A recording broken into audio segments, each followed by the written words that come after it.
లోని కేసులు వాటిట్లో ముందస్తు బెయిల్లు వస్తే దాన్ని ఆపట్లేదు ఇక్కడ ప్రభుత్వం. రేపు అధికార ఎన్నికలయ్యా చూద్దామని ఆపట్లేదు. సిఐడి మీద ప్రెషర్, సిఐడి సీరియస్గా ఎఫర్ట్ పెడుతుంది. చంద్రబాబు ప్రభుత్వంలో జరిగిన మద్యం కుంభకోణం కేసు దర్యాప్తులో సిఐడి దూకుడు పెంచింది.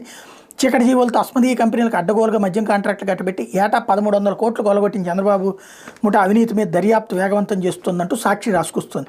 ఇప్పటికే ఎఫ్ఐఆర్ నమోదు చేసిన సిఐడి కుంభకోణం సూత్రధారులు, పాత్రధారులు ప్రభుత్వ ఖజానాకు గండికొట్టిన తీరు మీద కీలక ఆధారాలు సేకరించి అంటూ దీంట్లో అసలు విషయం ఏంటంటే ఈ కేసులు పెట్టింది ఇదంతా చేస్తే రాష్ట్రంలో 2012 నుంచి అమల్లో ఉన్న మద్యం కొనుగోలుపై ప్రివిలేజ్ ఫీజును తొలగించి అస్మదీయ కంపెనీలకు ప్రయోజనం కలిగించేందుకు అడ్డగోలుగా కథ నడిపిన తీరు మీద సిఐడి కీలక ఆధారాలు సేకరించింది.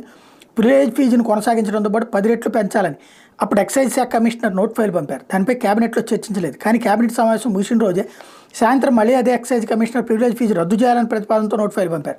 Copy to PS to CM అని స్పష్టంగా పేర్కొంటూ ఆ నోట్ ఫైల్ పంపడం గమనార్హం.